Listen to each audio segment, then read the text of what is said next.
So welcome everybody.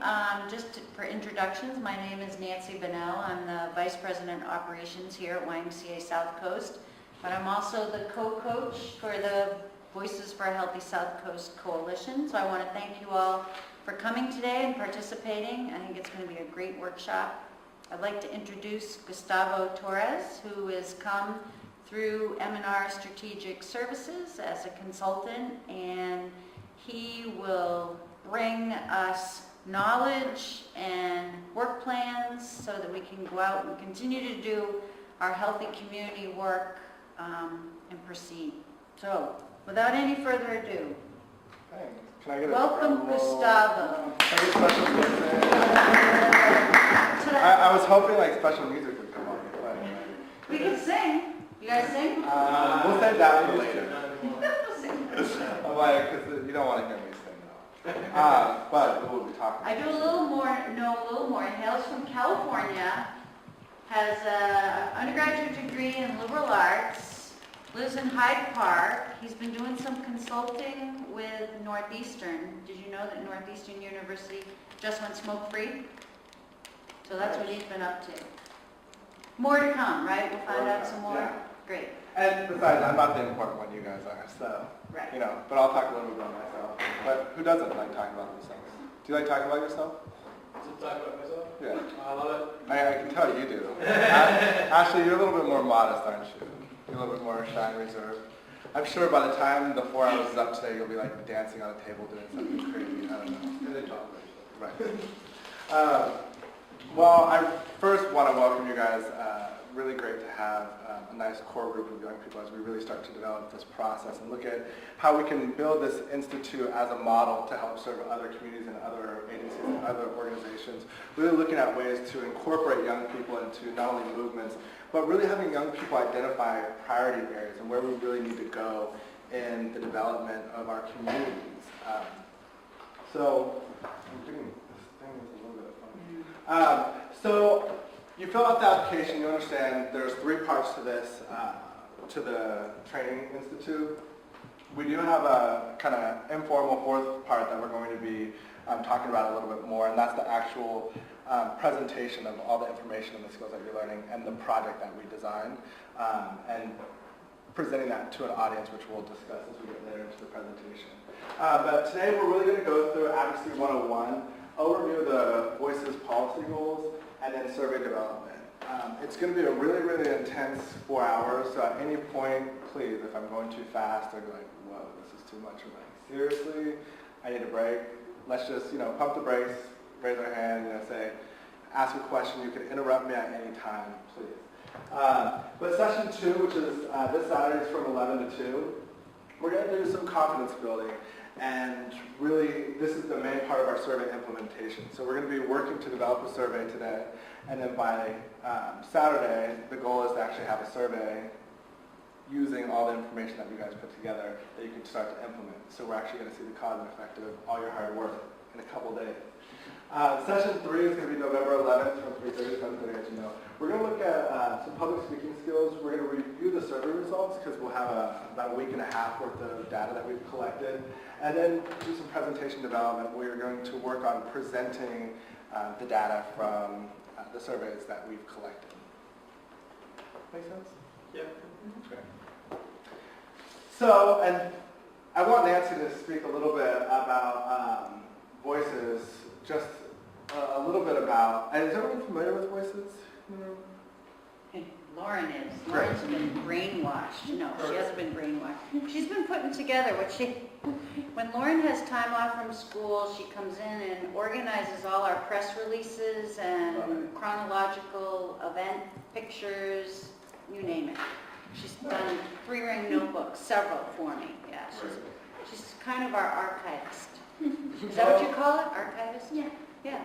Well, we're fortunate to be in the room today because of Voices, really wanting to look at engaging young people in some of the work that they're doing, and even more so in a capacity looking around a couple of their policy goals that they have that they're working on. So Nancy, will you just give an overview of Voices and I think the connection between the Y and Voices, really how long it's been around? So we started about 4 years ago with our first grant came from the Y of the USA, and the Y wanted YMCA's to get engaged more in their communities outside the door of their Y, because we're always, fitness and taking care of child care and camp and Inside the, yeah. itself. So we're doing it for ourselves, and then what can we do for our communities? And the Y partnered with the Center for Disease Control, CDC, and offered grant opportunities to start work outside of your Y, and it's basically looking at 3 areas: increasing nutrition, better nutrition for families, kids and families, and communities; more physical activity, how can we do that? And then tobacco prevention. So there was a third piece. Where some Ys had just done physical activity and healthy eating, we had a tobacco piece. And actually, we've been spending most of our time on the tobacco piece because of our health statistics here on the South Coast, with the highest rates of smoking and cancer and heart disease and all the things that lead to it. So and always working at the Y, we were so used to doing mostly programs all the time, but this is policy changes, trying to look at how we can change policies to change the health and for health and wellness, and then also environmental change strategies and organizational change. So for example, one of the things that we've been working hard on is the pharmacy ban, to get the pharmacies like CVS and Rite Aid and Walgreens to stop selling cigarettes. Because when you think of a pharmacy, what do you think of? Health. Right. And so Medication. medication, yeah, exactly. So when you go, and I hadn't noticed this till we started talking about it, I live in Wareham, and I go to CVS, and when you pay at the register, there's the cigarettes right there, or were cigarettes right there. So we worked with the health departments in our communities, and actually, Dave Weed's Fall River was the first city to go with the smoking ban. Led by our youth. And led by our youth, that's right. The Bold Coalition in Fall River went to the city council and made their proposal, and the data and information, education.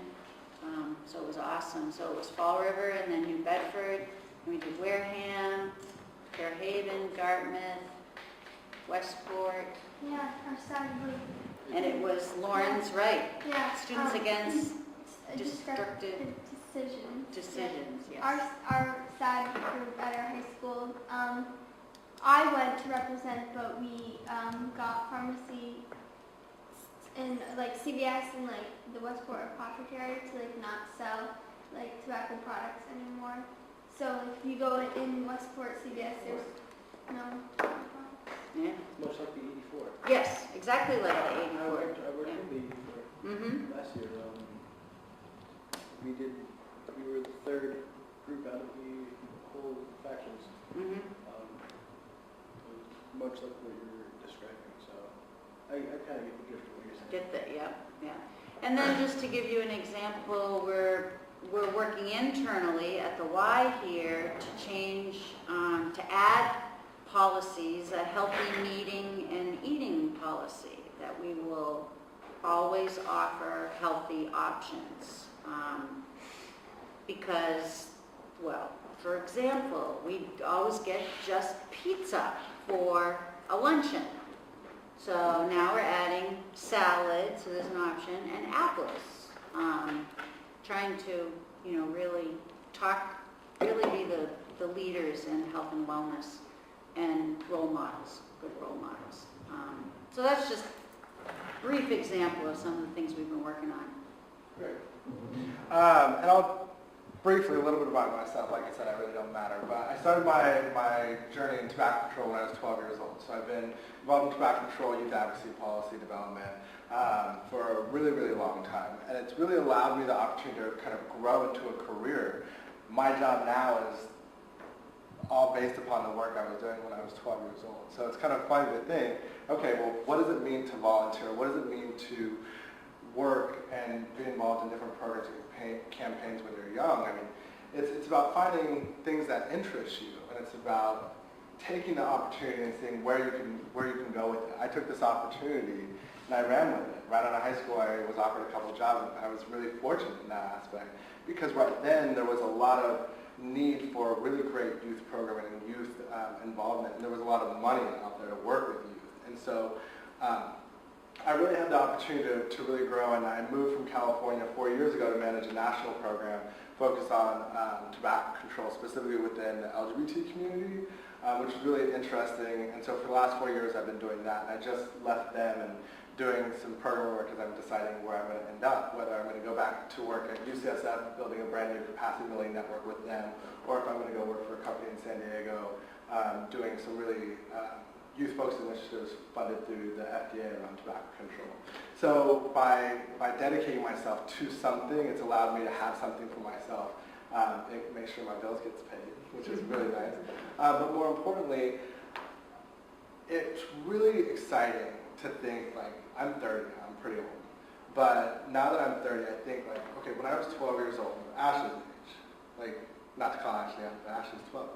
When I was your age, I just came to a club on my campus and look at where I'm at today. And it really shows there's endless possibilities as long as you put your mind to anything. It doesn't matter what you put your mind to, whether you're focused on tobacco, whether you're focused on health policy, whether you're focused on any other interest. You know, if you like designing websites, you know, find something that really motivates you and find a way to make it work for you. Maybe pay you to do the work that you love doing, right? So I get paid every single day to do work that I love doing, work with young people, work with people on a day-to-day basis. That's the best job, right?